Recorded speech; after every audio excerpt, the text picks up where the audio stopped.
नमस्कार, स्वागत है आपका संसद टीवी पर। मैं हूं मनोज वर्मा और आप देख रहे हैं हमारा खास कार्यक्रम मुद्दा आपका। आज हम बात करेंगे राज्यसभा चुनाव की। इस मुद्दे पर बात इसलिए क्योंकि भारतीय निर्वाचन आयोग ने 10 राज्यों में राज्यसभा की 37 सीटों के लिए चुनाव तारीखों की घोषणा कर दी है। राज्यसभा के 37 सदस्यों का कार्यकाल अप्रैल 2026 में समाप्त होने वाला है। भारतीय निर्वाचन आयोग के अनुसार राज्यसभा की 37 सीटों के लिए 16 मार्च 2026 को चुनाव होगा। सुबह 9 बजे से शाम 4 बजे के बीच मतदान किया जाएगा और उसी दिन शाम 5 बजे मतगणना शुरू होगी। जिन राज्यों में राज्यसभा चुनाव होना है उनमें महाराष्ट्र, ओडिशा, तमिलनाडु, पश्चिम बंगाल, असम, बिहार, छत्तीसगढ़, हरियाणा, हिमाचल प्रदेश और तेलंगाना शामिल है। महाराष्ट्र की 7 सीटें, तमिलनाडु की 6, पश्चिम बंगाल और बिहार की 5-5, ओडिशा की 4, आसाम की 3, छत्तीसगढ़, हरियाणा और तेलंगाना की 2-2, जबकि हिमाचल प्रदेश की 1 सीट के लिए चुनाव कराया जाएगा। राज्यसभा की 37 सीटों के लिए होने वाला चुनाव भाजपा नेतृत्व वाले राष्ट्रीय जनतांत्रिक गठबंधन, इंडिया ब्लॉक और क्षेत्रीय दलों के लिए महत्वपूर्ण माना जा रहा है। राज्यों की विधानसभा सीटों की स्थिति के लिहाज से यह माना जा रहा है कि राज्यसभा की 37 सीटों के लिए होने वाले चुनाव में भाजपा और उसके सहयोगी दलों का पलड़ा भारी रह सकता है। चुनाव के उपरांत राज्यसभा में सीटों का समीकरण गणित बदल सकता है। इसलिए मुद्दा आपका में राज्यसभा चुनाव के गणित और समीकरणों को समझने की कोशिश करेंगे। चर्चा करने के लिए खास मेहमान मेरे साथ जुड़े हुए हैं। वरिष्ठ पत्रकार अजय सेतिया जी मेरे साथ स्टूडियो में हैं। अजय जी, बहुत बहुत स्वागत है संसद टीवी पर आपका। साथ ही हम बात करेंगे वरिष्ठ पत्रकार अदिति टंडन जी से। अदिति जी, बहुत बहुत स्वागत है। और हमारे साथ जुड़े हुए हैं भारत निर्वाचन आयोग के पूर्व मुख्य निर्वाचन आयुक्त ओपी रावत जी। ओपी रावत जी, बहुत बहुत स्वागत है संसद टीवी पर आपका। और शुरुआत ओपी रावत जी मैं आप ही से करूंगा, क्योंकि राज्यसभा की 37 सीटों के लिए 16 मार्च 2026 को चुनाव होना है। राज्यसभा चुनाव के लिए क्या प्रक्रिया होती है, कौन मतदान इसमें करता है, कौन भाग लेता है, जरा कुछ बताइए हमें। जी, राज्यसभा चुनाव में इलेक्टोरल कॉलेज जो होता है वो स्टेट के चुने हुए विधायक बनाते हैं। उसी स्टेट की असेंबली बिल्डिंग में ही पोलिंग स्टेशन बना दिया जाता है। वहाँ के ही सेक्रेटरी या सेक्रेटरी जनरल, जिस नाम से भी उनको पुकारा जाए, उनको रिटर्निंग ऑफिसर बनाया जाता है। वही नॉमिनेशंस लेते हैं, वही स्क्रूटनी करते हैं और काउंटिंग के समय वही काउंटिंग सुपरवाइज करते हैं। काउंटिंग यदि आवश्यक हुई, यदि निर्विरोध हो गया तो कोई जरूरत नहीं है। तो इस तरह की प्रक्रिया अपनाई जाती है और एक ही दिन में पूरा हो जाता है। 16 मार्च जैसा आपने बताया, उसमें 9 से 4 तक पोलिंग और 5 बजे काउंटिंग। जी बिल्कुल। अगर मैं ओपी रावत जी आपसे जानना चाहूं, किस प्रकार से इसके सदस्यों की गणना की जाती है, किस तरह से वोटों की गणना की जाती है? यह आपने बहुत ही महत्वपूर्ण पूछा प्रश्न। इसमें जो मत होते हैं वैलिड से मतलब है जैसे फर्स्ट प्रेफरेंस उसमें देना अनिवार्य है। जिन लोगों ने अपना फर्स्ट प्रेफरेंस अंकित नहीं किया है और सारे प्रेफरेंस जो है वर्ड्स में कर दिए इंस्टेड ऑफ नंबर्स, तो वो सब इनवैलिड हो जाते हैं और इनवैलिड वोट्स काउंट नहीं किए जाते हैं। तो जो वैलिड वोट्स हैं उनकी टोटल संख्या ली जाती है और टोटल संख्या को जितनी भी सीट्स हैं उनसे डिवाइड करके +1 करके ये कोटा निर्धारित किया जाता है कि अगर फर्स्ट प्रेफरेंस वोट का इतना कोटा किसी कैंडिडेट को मिल गया तो वो इलेक्टेड हो जाता है। जी। फिर अगर इससे पूरी सीटें नहीं भरती हैं, फर्स्ट प्रेफरेंस वोट और कोटा से पूरी सीटें नहीं भरती हैं, तो फिर सेकंड राउंड काउंटिंग का होता है और उसमें जो अतिरिक्त मत इनको मिले हुए हैं फर्स्ट प्रेफरेंस विनर्स को, वो अतिरिक्त मत जो है वो सेकंड प्रेफरेंस के रूप में जिनको मिले हैं उनको ट्रांसफर होते हैं। और इस तरह से यह प्रक्रिया चलती रहती है जब तक कि सारी सीटें भर ना जाएं। जी बिल्कुल ओपी रावत जी, हम आपसे और भी समझना चाहेंगे इस जो प्रक्रिया है राज्यसभा चुनाव की उसके बारे में। लेकिन राज्यसभा के सदस्य विधानसभा के इलेक्टेड मेंबर्स चुनते हैं, इसलिए हर राज्य में विधायकों की संख्या से कोटा तय होता है। यह इसलिए है कि हर सीट के लिए वोट्स बराबर बटें और कोई पार्टी ज्यादा वोट से ज्यादा सीटें जीत सके। अगर किसी उम्मीदवार को कोटा से 1 वोट भी कम मिला तो वह हार जाता है। दरअसल इसकी प्रक्रिया अलग है। इसमें जो विधायक होते हैं आमतौर वही चुनते हैं राज्यसभा सदस्यों को। अजय सेतिया जी, अगर हम बात ऊपरी सदन की करें, संसद का ऊपरी सदन है राज्यसभा, आप चुनाव को 37 सीटों का चुनाव हो रहा है, एक बड़ा चुनाव है, आप कैसे देख रहे हैं इस चुनाव को? देखिए 37 सीटों तो नेचुरली जिस प्रकार की प्रक्रिया है कि हर दूसरे साल 2/3 जो है वो सीटें खाली हो जाती हैं, वो इस तरह का सिस्टम बनाया हुआ है शुरू से ही कि ये क्योंकि रेगुलर सदन है, इसमें कभी भंग नहीं होता है ये, तो हर 2 साल के बाद 2/3 जो है रिटायर हो जाते हैं, उसकी जगह पर नए आ जाते हैं, अलग अलग राज्यों से इस प्रकार के वो प्रक्रिया चलती रहती है। 3 साल में एक रिप्लेस हो जाता है पूरा का पूरा 6 साल में। अब इसमें यह है कि इस बार के चुनाव में दिलचस्पी, जैसे आपने कहा कि बहुत ज़्यादा है, वो इसलिए भी है क्योंकि बहुत महत्वपूर्ण नेता रिटायर हो रहे हैं जी, तो वे वापस आ रहे हैं, नहीं आ रहे हैं। कई राज्यों में स्थिति बहुत ही नाजुक है, वहाँ से कैसे आएंगे उस पार्टी की जिस पार्टी की सरकार है, वो भी हमने पिछली बार देखा कि अभिषेक मनु सिंघवी हिमाचल में कैंडिडेट थे, उनका पूर्ण बहुमत था, एक ही सीट का चुनाव था, फिर भी वह हार गए थे और उनको फिर तेलंगाना से लाया गया और अल्पकाल के लिए लाया गया। अब वो फिर रिटायर हो रहे हैं और हिमाचल में फिर एक सीट खाली हो रही है, तो देखना होगा कि कांग्रेस उनको हिमाचल में दोबारा भेजती है, नहीं भेजती है, क्योंकि पिछले बार का जो चुनाव हुआ था उसमें जिस प्रकार वो हारे थे, उसके बाद उन्होंने हाईकोर्ट में चुनौती दी थी, वो चुनौती अभी भी बरकरार है, उसका फैसला हुआ नहीं है और वो हिमाचल के का दूसरा चुनाव अब आ गया है। हालांकि उस सीट का चुनाव नहीं है, ये दूसरी सीट का चुनाव है। तो शरद पवार रिटायर हो रहे हैं। शरद पवार जी ने 2024 में कह दिया था कि मैं अगला चुनाव नहीं लड़ूंगा, चुनावी राजनीति से बाहर हो रहा हूं। उन्होंने राजनीति से बाहर होने की बात नहीं कही थी, उन्होंने कहा था कि मैं चुनावी राजनीति से बाहर हो रहा हूं, चाहे वह लोकसभा हो, विधानसभा हो या राज्यसभा हो। 25 में भी उन्होंने दोहराया था, लेकिन इस वक्त स्थितियां बदल गई हैं और अब ऐसा माना जा रहा है कि वो चुनाव लड़ेंगे इस बार। तो कैसे लड़ेंगे, क्योंकि वहाँ जो है 20 सीटें उद्धव ठाकरे की पार्टी की है, यूटीबी की। जी, जो महाराष्ट्र का गणित है मैं आपसे समझूंगा उसको भी कि जो गणित महाराष्ट्र का है, बिहार का है, दरअसल जो 10 राज्य हैं, बड़ा दिलचस्प चुनाव होने वाला है राज्यसभा का इस बार, क्योंकि कई वरिष्ठ नेता उनका कार्यकाल पूरा हो रहा है। उसमें एनसीपी के जो एसपी है उसके प्रमुख शरद पवार जी हैं, अभिषेक मनु सिंघवी और प्रियंका चतुर्वेदी का कार्यकाल खत्म हो रहा है। इसके अलावा राज्यसभा के उपसभापति हरिवंश जी, उपेंद्र कुशवाहा का भी कार्यकाल पूरा हो रहा है। इसलिए देखना होगा कि जो दिग्गज नेता हैं उनमें से किसकी वापसी होती है और किसकी विदाई होती है। एक बड़ा दिलचस्प चुनाव है आंकड़ों के लिहाज से भी। आदित्य जी, मैं आपसे जानना चाहूंगा, जो ऊपरी सदन है हमारा राज्यसभा, जाहिर तौर पर जो गणित होता है दलों का, जो संख्या बल होता है, वो भी कहीं ना कहीं जो कार्रवाई होती है उसको, चाहे बिल पास कराना हो, चर्चा हो, उसमें एक महत्वपूर्ण भूमिका निभाता है ये समीकरण, ये गणित। आप कैसे देख रही हैं इस चुनाव को? नहीं, देखिए, किसी भी सदन में, चाहे वो लोकसभा हो या वो राज्यसभा हो, गणित का अपना महत्व है और कभी कभी बहुत ज़्यादा महत्वपूर्ण गणित हो जाता है। हमने पीछे बहुत सारी ऐसी इंस्टेंसेस देखी हैं। अगर आप राज्यसभा की अभी बात करें तो हम सब जानते हैं कि 245 स्ट्रेंथ है राज्यसभा की, जिसमें से एनडीए की बहुमत है, 133 सीट्स एनडीए की है। लेकिन अगर भाजपा को अकेला देखा जाए तो भाजपा की 103 सीटें हैं, अकेली भाजपा की बहुमत नहीं है राज्यसभा में, लेकिन एक कंफर्टेबल एनडीए की बहुमत है। वहीं आप इंडिया ब्लॉक पार्टीज को देखिएगा तो उसमें कांग्रेस की सबसे ज़्यादा सीटें हैं, 27। लेकिन महत्वपूर्ण ये साइकिल इसलिए है मनोज जी, क्योंकि कांग्रेस जो है वो अपनी सीटें बचा पाएगी कि नहीं, उनके 4 एमपीज रिटायर हो रहे हैं जी, तो उनकी अपनी कैलकुलेशन इस वक्त ये है कि वो 4 सीट्स बचा पाएंगे। जैसे हिमाचल में अभी उनकी सरकार है, तेलंगाना से उनकी सीट्स आ जाएंगी, एक छत्तीसगढ़ से वो उम्मीद कर रहे हैं, तो ये 3 जगह से तो उनको उम्मीद है कि 3 तो आराम से आ जाएंगी, एक और आ जाएगी हरियाणा से जी।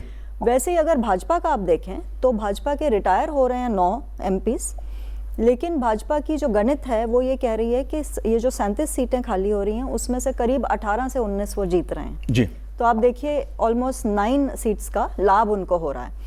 यहीं आप अगर इंडिया ब्लॉक को देखेंगे तो उनका कोई लाभ नहीं हो रहा है इस इलेक्शन साइकिल में। डीएमके अपनी सीटों को बचाएंगी। तमिलनाडु में आपने कहा 6 सीटों का चुनाव है तो डीएमके अच्छी स्थिति में है तमिलनाडु में। महाराष्ट्र में तो आपको पता ही है 1 सीट का खेल है, जैसा कि इन्होंने भी कहा। और उस सीट में देखने वाला और दिलचस्प आलम यह होगा कि क्या यूबीटी, शिवसेना और एनसीपी, एसपी और कांग्रेस यूनाइटेड होकर लड़ेंगे तभी जीत पाएंगे। जी, ये जाहिर सी बात है। 7 सीटें हैं, 6 उसमें से क्लियरली भाजपा की बहुमत की वजह से एनडीए को जाएंगी, और जो बची हुई एक सीट है उसमें आपने आज ही सुबह देखा होगा कि बयान आ गया है आदित्य ठाकरे का कि क्योंकि हमारी शिवसेना की यूबीटी 20 सीटें हैं तो ये हमारा क्लेम बनता है। लेकिन शरद पवार जी ने कहा है, ही मतलब ऑलमोस्ट इंडिकेट किया है कि वो वापस आना चाहते हैं अपर हाउस में, हाउस ऑफ एल्डर्स में। तो बड़ा दिलचस्प मुकाबला महाराष्ट्र में होगा। जी, बिल्कुल। जो दलों का गठबंधन है उसके लिहाज से भी ये चुनाव बहुत महत्वपूर्ण है। बात चाहे इंडिया ब्लॉक की जाए या राष्ट्रीय जनतांत्रिक गठबंधन की जाए, बहुत दिलचस्प चुनाव है। अगर क्रॉस वोटिंग की मैं बात करूं, क्योंकि हर बार राज्यसभा चुनाव में पिछले कुछ चुनावों से अगर मैं देख रहा हूं तो क्रॉस वोटिंग को लेकर एक बड़ा मुद्दा उभर के सामने आता है। ओपी रावत साहब, मैं आपसे समझना चाहूंगा इस मुद्दे को, क्योंकि क्रॉस वोटिंग अक्सर देखने में आती है राज्यसभा चुनावों में, और जो गणित दिखाई दे रहा है महाराष्ट्र में, बिहार में, हरियाणा में, कई राज्यों में, खतरा है क्या? देखिए, राजनीतिक पक्ष के बारे में मैं कुछ नहीं कहूं जी, लेकिन क्रॉस वोटिंग होती है, कई कारणों से होती है, और इसीलिए अमेंडमेंट किया गया था 2004 में कि आपको अपनी पार्टी को दिखाना पड़ेगा कि आपने किसको वोट दिया। ये जरूर है कि अगर आपने दूसरी पार्टी के कैंडिडेट को वोट दिया है तो आप अपनी सीट नहीं खोएंगे, डिस्क्वालीफाई नहीं होंगे ऑटोमेटिकली, क्योंकि डिफेक्शन नहीं लागू होगा आप पर, पार्टी आप पर कार्रवाई कर सकती है। जी। दूसरा तरीका एक बार हरियाणा में हुआ था, अगर आपने देखा हो, कि जो इलेक्शन कमीशन द्वारा प्रोवाइडेड आर्टिकल से अगर मार्क नहीं हुआ है तो वो वोट इनवैलिड हो जाता है। तो वहां पर 12 वोट दूसरे पेन से मार्क कर दिए गए और वो इनवैलिड हो गए, और उसमें एक तीसरा ही कैंडिडेट जीत गया। तो ऐसे राजनीतिक मैनिपुलेशन भी संभावना होती है। इलेक्शन कमीशन ने प्रेस्क्राइब किया हुआ है कि वायलेट स्केच पेन जो रख दिया जाएगा उसी से वोट मार्क करना है, अगर उसके अलावा किसी और से मार्क करते हैं तो वो इनवैलिड हो जाएंगे। तो इस तरह की चीजें घटित हुई हैं पास्ट में भी। मनोज जी, जाहिर तौर पर क्रॉस वोटिंग का मुद्दा इसलिए मैंने उठाया क्योंकि जो दर्शक हैं उनको पता रहना चाहिए इस बात के इस पहलू को लेकर भी कि राज्यसभा चुनाव में क्रॉस वोटिंग भी गणित को बनाने और बिगाड़ने का काम करता है। महाराष्ट्र की मैं बात करूंगा। अजय सेतिया जी, आप महाराष्ट्र की चर्चा कर रहे थे। महाराष्ट्र में राज्यसभा की 7 सीटें रिक्त हो रही हैं, मतलब कार्यकाल पूरा हो रहा है 7 सीटों पर। 16 मार्च को मतदान होगा, और जो विधानसभा का गणित है, महाराष्ट्र विधानसभा का गणित है, उसके आधार पर जो महायुति है, बीजेपी का नेतृत्व वाला जो गठबंधन है, वो 6 सीटें, और अगर विपक्ष एक हो पाया तो 1 सीट मिलने की संभावना है। हालांकि जो जिस तरह की बयानबाजी विपक्ष की तरफ से महाराष्ट्र में देखने को मिल रही है, वो चाहे उद्धव ठाकरे जी की शिवसेना हो, शरद पवार जी की एनसीपी हो, उसको देखते हुए कुछ भी हो सकता है वहां पर। आप कैसे देख रहे हैं महाराष्ट्र के चुनाव को?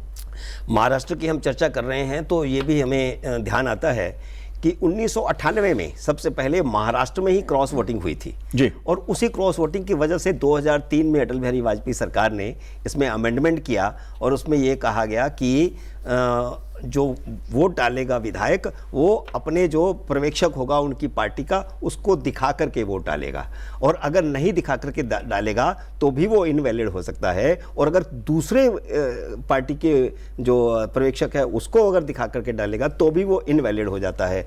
और इसमें सबसे महत्वपूर्ण बात ये है कि उसके पास चांस है, अगर वो अपनी पार्टी से नाराज है तो वो दूसरी पार्टी को वोट दे देगा, और ये प्रावधान है नहीं कि वो डिस्क्वालीफाई हो सकता है इस आधार पर। हाँ, वो ठीक है कि वो एक अपनी पार्टी में काली भेड़ तो बन जाएगा, तो अगर उसको दल बदल करना है तो वो भी एक रास्ता उसको बन जाता है, हालांकि उसकी डिस्क्वालीफाइजेशन इस आधार पर हो नहीं सकती।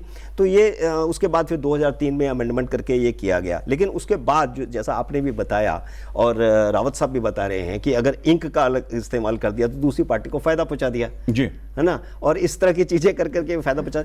अब महाराष्ट्र की हम बात करें, इस समय जो 7 सीटें खाली हैं, अब विपक्ष की स्थिति ये है कि यूबीटी के पास सिर्फ 20 विधायक हैं जी, कांग्रेस के पास 16 विधायक हैं, और शरद पवार के पास 10 विधायक हैं। अब मजेदार बात इसमें यह है कि शरद पवार चुनाव लड़ेंगे, इसकी घोषणा यूबीटी के सांसद ने की है। ये एक महत्वपूर्ण है। इसका मतलब ये है कि बाहर भले ही वो ये कह रहे हैं, अंदर कोई ना कोई सहमति है कि कांग्रेस को दबाव में लाया जाए जी, अंदर कोई ना कोई सहमति ऐसी लग रही है। और अगर ऐसा होता है कि शरद पवार वहां पर चुनाव लड़ते हैं तो निश्चित रूप से सोनिया गांधी तो समर्थन देगी और यूबीटी भी समर्थन देगा, क्योंकि उनकी उम्मीदवारी का ऐलान यूबीटी के ही सांसद ने किया है। ये महत्वपूर्ण है जी। और अगर ये एक उम्मीदवार खड़ा नहीं कर पाए, जैसा कि यूबीटी ने कहा है, कांग्रेस भी कह रही है, यूबीटी तो मतलब पब्लिकली तो दावा कर रही है कि हमारे 20 विधायक है तो हमारा हक बनता है। तो अगर ऐसा होता है तो फिर ये सीट खो देंगे और वो सीट भी भाजपा के खाते में चली जाएगी। ये उनको लाभ हो जाएगा, क्योंकि फिर क्रॉस वोटिंग भी होगी, सब कुछ होगा, तो वो भाजपा को मिल सकती है। अब जहां तक महायुति का सवाल है तो उसमें भी स्थिति ऐसी है कि भारतीय जनता पार्टी जो है एक सीट ज्यादा ले सकती है या फिर शिवसेना ज्यादा ले सकती है। अभी तक जो गणित लग रहा है वो ये लग रहा है कि 3 सीटें, वैसे 4 का दावा भारतीय जनता पार्टी कर रही है, 3 सीटें भाजपा को जाएगी, 2 शिवसेना को जाएगी और 1 एनसीपी को चली जाएगी। जी, अगर मैं गणित आपको बताऊं आदित्य जी, तो बीजेपी के पास इस समय महाराष्ट्र विधानसभा में 131 विधायक हैं, शिवसेना शिंदे गुट के पास 57 विधायक हैं और राष्ट्रवादी कांग्रेस पार्टी जो अजीत पवार जी के नेतृत्व वाली पार्टी थी, स्वर्गीय अजीत पवार जी, उनके पास 40 विधायक हैं। अन्य समर्थक और विधायकों को जोड़ दिया जाए तो भाजपा नेतृत्व वाला जो गठबंधन, सत्ताधारी गठबंधन है, उसके पास 235 मतलब विधायकों का बहुमत है। ऐसे में महायुति जो है वो 6 उम्मीदवारों की जीत लगभग कर सकती है, तय मानी जा रही है। दूसरी ओर विधानसभा की जो अभी की स्थिति है उसमें 286 संख्या बल है। उप मुख्यमंत्री जो स्वर्गीय अजीत पवार साहब और बीजेपी के शिवाजी राव जी के निधन के बाद 2 सीटें रिक्त हुई हैं। इसके बाद 37 विधायकों का समर्थन चाहिए होगा, कोटा चाहिए होगा एक सीट के लिए। और शरद पवार जी का जो नेतृत्व वाला एनसीपी 10 हैं, कांग्रेस के पास 16 हैं, उद्धव सेना के पास 20 हैं, यानी तीनों दलों की कुल संख्या मिलाकर 46 के आसपास होती है। सीपीआई और एसकेएम को 1-1 विधायक है। तो यानी गलत देखा जाए, अगर विपक्ष एकजुट होता है तो 1 सीट मिल सकती है। लेकिन शरद पवार जी के कारण चुनाव दिलचस्प है महाराष्ट्र का, कि वो लड़ते हैं या नहीं लड़ते हैं। लड़ते हैं तो क्या जीत पाएंगे, तो क्या स्वर्गीय अजीत पवार वाला गुट जो है वो क्या क्या रहेगा, ये सवाल है। बिल्कुल, बहुत दिलचस्प वहाँ पर एक कहानी बनती हुई नज़र आ रही है मनोज जी। और मुझे लगता है कि इसमें कोई दो राय नहीं है कि शरद पवार अपना दोबारा से जिसको कहते हैं इस राज्यसभा में आना चाहेंगे। उसकी सिंपल वजह ये भी है कि इस वक्त एनसीपी के पास कुछ भी और नहीं है। अभी चुनाव जो हुआ है लोकसभा के साथ, जो 24 में चुनाव हुआ महाराष्ट्र में, सबसे लोएस्ट हिस्टोरिकली परफॉर्मेंस हुई है एनसीपी एसपी की भी और कांग्रेस की भी हमने देखा। तो अब उनके पास राजनीतिक तौर पर कुछ भी अगर बाकी है तो राज्यसभा की ये सीट की जो दावेदारी है वो नेचुरली, जैसे कि अजय सेतिया जी ने कहा, कि एक सीनियर मेंबर हैं, मराठा स्ट्रॉन्गमैन हैं, उनको सोनिया गांधी जी का समर्थन होगा और तमाम लोग उन्हीं के नाम पर, अगर सहमति बनी मनोज जी, अगर विपक्ष की सहमति बनी तो उन्हीं के नाम पे बन सकती है। और मुझे नहीं लगता महाराष्ट्र में ऐसा कोई भी नेता है जो सबको इकट्ठा ला सकता है। तो अगर विपक्ष को महाराष्ट्र में राज्यसभा से 1 सीट जीतनी है तो उनको, मुझे लगता है ये कंपेलिंग उनके लिए केस है, उनको मजबूरी में शरद पवार जी का नामांकन ही सपोर्ट करना पड़ेगा। ये मेरा अपना आंकलन है, क्योंकि उसके अलावा वो जीत नहीं पाएंगे जी। और जहां तक कि आपने कहा कि भाजपा और उनका सवाल है, वो तो क्लियर 6 सीटें उनको मिल ही रही हैं, बिकॉज उनका है ही पूरा का पूरा। और आई थिंक जो दूसरी दिलचस्प, आप शायद आएंगे उस पर, उड़ीसा में बहुत इंटरेस्टिंग चुनाव होने वाला है, क्योंकि कैसे? जी। मतलब वहां पर भी आई थिंक 4 सीटें खाली होने वाली हैं और वहां पे बीजेडी की ठीक ठाक संख्या है। तो 2 सीटें भाजपा सोच रही है कि उनको मिलेगी, 1 सीट बीजेडी को मिलेगी। लेकिन जो चौथी सीट है उस पर बहुत इंटरेस्टिंग दावेदारी भाजपा के फेवर में, जो तराजू है वो उनके फेवर में जाता हुआ दिख रहा है। लेकिन उस पर दिलचस्प एक मुकाबला रहेगा, क्योंकि 2 सीटें भाजपा, 1 सीट बीजेडी, चौथी सीट जो है उस पर मुकाबला उड़ीसा में आई थिंक काफी टाइट रहेगा। जी बिल्कुल, ओडिशा में 2 मुझे लगती हैं सीटों पर शायद चुनाव वहां पर होना है और जाहिर तौर पर ये चुनाव भी बहुत क्लोज हो सकता है। लेकिन संख्या बल के हिसाब से देखा जाए तो बीजेपी का पलड़ा ओडिशा में भारी है। अजय जी, अगर जो दूसरा मुझे दिलचस्प चुनाव होता नजर आ रहा है वो है बिहार, जहां पर ओवैसी साहब की भूमिका विपक्ष के लिहाज से मैं कहूं तो महत्वपूर्ण हो जाती है, क्योंकि जो बीजेपी के नेतृत्व वाला जेडीयू के साथ वाला जो गठबंधन है बीजेपी जेडीयू वाला, उसके पास पर्याप्त सीटें हैं जीतने के लिए, पर्याप्त संख्या बल है उसके पास। लेकिन अगर वहां विपक्ष को जीतना है तो ओवैसी साहब की भूमिका, उनकी पार्टी की भूमिका वो इंपॉर्टेंट दिखती है। आप कैसे देख रहे हैं बिहार के चुनाव को? देखिए, विपक्ष वहां एक सीट निकाल सकता है, वो तभी निकाल सकता है जब ओवैसी जो है वो समर्थन दे आरजेडी को, और या फिर ओवैसी हो सकता है आने वाले दिनों में ये शर्त रख दें कि मेरा उम्मीदवार लाओ तो अपन एक सीट निकाल लेते हैं, और अगर नहीं तो फिर उसका फायदा भाजपा को होगा। अगर ये डिवीजन हो जाता है, ओवैसी अपना उम्मीदवार खड़ा कर देते हैं, आरजेडी अपना उम्मीदवार खड़ा कर देता है, तो फिर उसमें बाजी मार के ले जा सकती है भाजपा और एनडीए, और एनडीए सारी सीटों पर भी कब्जा कर सकती है। ये भी स्थिति वहाँ हो सकती है। इसमें कोई अपन को दो राय लेकर के नहीं चलना चाहिए कि ऐसा नहीं हो सकता, ऐसा बिल्कुल संभव है और अक्सर ऐसा होता रहा है। आपने हरियाणा में देखा था किस प्रकार, अभी रावत जी ने जिक्र किया था कि कांग्रेस का एकदम सीट बन रही थी, इसके बावजूद वो नहीं जीत पाई। तो इस तरह की चीज़ें कई बार होती हैं, और इस तरह की संभावना बिहार में भी हो सकती है।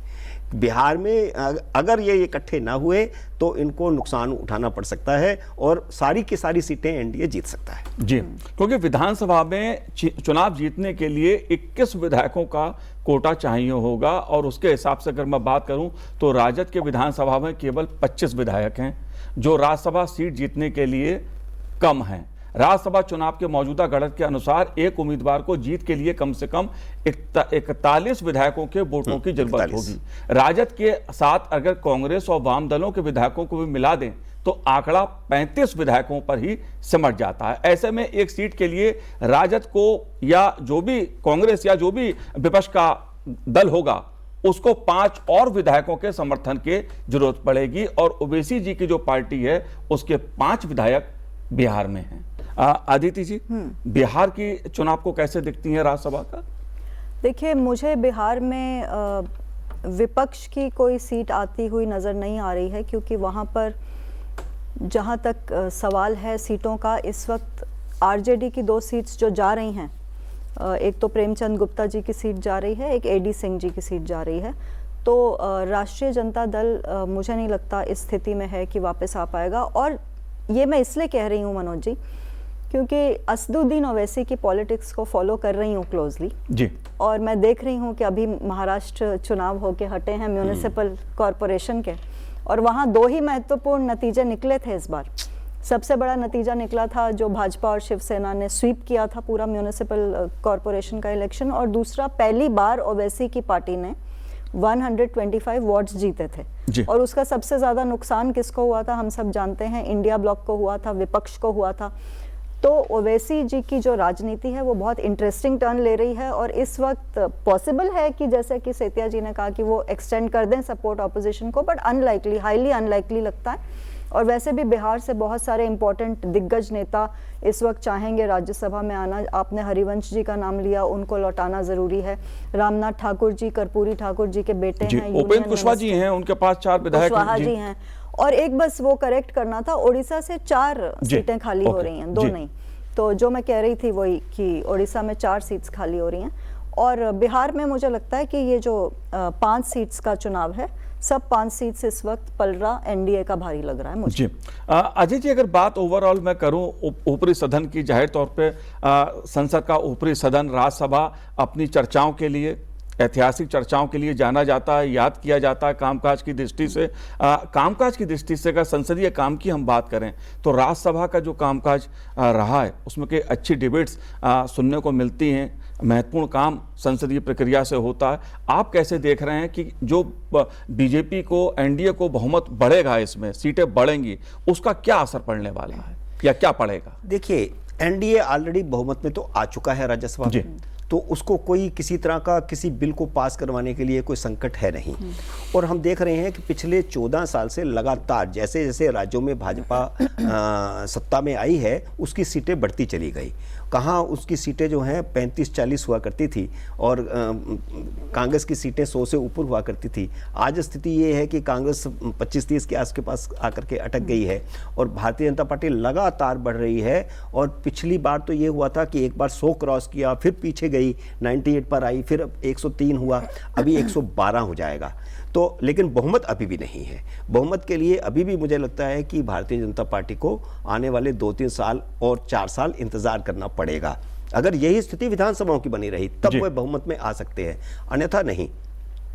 तो मुझे याद आ रहा है कि 2002 में ऐसी स्थिति पैदा हो गई थी जब लोकसभा ने एक बिल पास कर दिया था, राज्यसभा ने उसको रिजेक्ट कर दिया था और फिर सेंट्रल हॉल में बुलाया गया और साझा बैठक बुलाई गई और उसमें फिर वो बिल पास करवाया गया। आज ऐसी स्थिति नहीं है। आज भारतीय जनता पार्टी अपने सहयोगियों की मदद से लोकसभा में भी बिल पास करवा सकती है, राज्यसभा में बिल पास करवा सकती है, इसलिए कोई फर्क नहीं पड़ता। लेकिन अपन डिस्कशन कर रहे हैं तो एक बात बहुत दिलचस्प मुझे याद आ गई। जब संविधान सभा में बहस हो रही थी, चर्चा हो रही थी कि किस प्रकार हमारा लोकतंत्र काम करेगा, तो उस समय एक चर्चा ये आई थी कि सिर्फ विधानसभाओं का ही चुनाव करवाया जाए। जनता जो है, वोटर जो है, सिर्फ विधानसभा के लिए चुनाव करें और विधायक ही फिर लोकसभा के सदस्य चुने और विधायक की राज्यसभा के सदस्य चुने। जैसे एक कॉन्स्टिट्यूंसी जिसमें लोकसभा की कॉन्स्टिट्यूंसी हमने बनाई, उसमें 7 विधानसभा सीटें आती हैं, तो चुने हुए 7 विधायक अपना लोकसभा का सदस्य चुन लें और वही विधायक ही नीचे पंचायतों का भी चुनाव करें। ये इस तरह की एक थ्योरी भी चली थी, लेकिन इसको ठुकरा दिया गया और फिर अंततः ये हुआ कि राज्यसभा जो है वो विधायक चुनेंगे लेकिन राज्य स्तर पर जी, और लोकसभा का सीधा चुनाव होगा और पंचायतों का भी सीधा चुनाव होगा। तो ये चर्चा इस तरह की संविधान सभा में काफ़ी हुई थी और उसमें से निकल के आया। और आज हम देखते हैं कि सचमुच जिस प्रकार इस बार सारा लोकसभा सत्र नहीं चला, लगभग नहीं चला, 3-4 दिन तो नहीं ही चला, और उसके बाद जब चलना शुरू हुआ, जब FIR दर्ज होगी उस मामले में, खैर वो पॉलिटिकल इशू है, लेकिन राज्यसभा फिर भी चलता रहा जी। एक आध बार वॉकआउट करके स्थिति मतलब ऐसी हुई कि जैसा तनाव हो रहा है, लेकिन राज्यसभा में जो परिकल्पना संविधान सभा के सदस्यों ने की थी कि एक ऊपरी सदन और परिपक्व लोगों का सदन, वो परिपक्वता हमें दिखाई देती है। एक छोटा सा कमेंट आपका अदिति जी, क्योंकि राज्यसभा के बजट का जो प्रथम चरण था वो पूरा हुआ है और जैसा अजय जी ने कहा कि अच्छी चर्चा, राष्ट्रपति के अभिभाषण पर, धन्यवाद प्रस्ताव पर भी अच्छी चर्चा हुई, बजट पे भी अच्छी चर्चा हुई। आप कैसे देखती हैं कामकाज को? नहीं, देखिए ये बहुत इम्पॉर्टेंट जो है कमेंट्री का विषय रहा। अभी अजय जी भी कह रहे थे कि अभी जो सत्र खत्म हुआ है उसमें जिस तरीके से राज्यसभा ने पूरा प्रोडक्टिविटी भी बहुत हाई रही, वो भी बहुत इम्पॉर्टेंट है। और लोकसभा तो डिस्टर्प्टेड ही रहा, वहाँ तो हमने देखा कि क्या हुआ। लेकिन राज्यसभा की एक चीज़ मैं यहाँ ज़रूर बताना चाहूँगी कि एक बड़ी यूनिक पावर है राज्यसभा की जो अपर हाउस की नहीं है। वो ये है कि वैसे तो सेंट्रल और स्टेट लिस्ट जो कॉन्स्टिट्यूशन में निर्धारित है वो एक्सक्लूसिव लिस्ट हैं। उन पर जैसे यूनियन लिस्ट पर सिर्फ पार्लियामेंट ऑफ इंडिया लेजिस्लेट करेगी, स्टेट लिस्ट पर स्टेट लेजिस्लेचर लेजिस्लेट करेगी। लेकिन राज्यसभा में ये प्रावधान है, राज्यसभा को ये पावर है अंडर द कॉन्स्टिट्यूशन कि वो रेजोल्यूशन पास करें अगर और चाहें कि पब्लिक इंटरेस्ट में, नेशनल इंटरेस्ट में स्टेट लिस्ट का कोई टॉपिक पे लेजिस्लेशन लानी ज़रूरी है तो राज्यसभा ये कर सकती है। तो कभी कभी, हालांकि ये इस्तेमाल बहुत नहीं हुआ, लेकिन कभी कभी अगर जरूरत पड़े तो राज्यसभा के पास एक ब्रह्मास्त्र है। जी जी, जाहिर सी बात है राज्यसभा की अपनी जो संसदीय प्रक्रिया है उसके भी अलग अलग पहलू हैं। लेकिन इस बार का जो राज्यसभा की 37 सीटों के लिए चुनाव होने वाला है 16 मार्च 2026 को, बेहद दिलचस्प रहने वाला है। जाहिर तौर पर राज्यसभा में गणित भी बदलेगा और तस्वीर भी बदलेगी। कौन वापस आएगा, कौन नहीं आएगा, ये अप्रैल में पता चलेगा, 16 मार्च को पता चलेगा। लेकिन कुल मिलाकर कहा जाए तो 2026 राज्यसभा में NDA और मजबूत होगा। यह मैं इस आधार पर कह रहा हूं क्योंकि विधानसभा की जो स्थितियां हैं उसमें भाजपा नेतृत्व वाला जो NDA है उसका संख्या बल ज्यादा है, जो विधायकों के पास करने में आसानी देगा। जो बिल पास राज्यसभा में होंगे उसमें फायदा होगा NDA सरकार को। साथ ही विपक्ष को रणनीति अपनी बदलनी पड़ेगी अगर सीटों की संख्या बढ़ानी है, वरना क्रॉस वोटिंग का एक खतरा, बड़ा मुद्दा राज्यसभा चुनाव में रहता है। ओपी रावत जी, आपने संसद टीवी से बात की, बहुत बहुत शुक्रिया, बहुत बहुत धन्यवाद हमसे बात करने के लिए। अजय जी, अदिति जी, आप दोनों का भी बहुत बहुत धन्यवाद संसद टीवी से बात करने के लिए। तो आज इस कार्यक्रम में इतना ही, मुझे दीजिए आज्ञा, नमस्कार।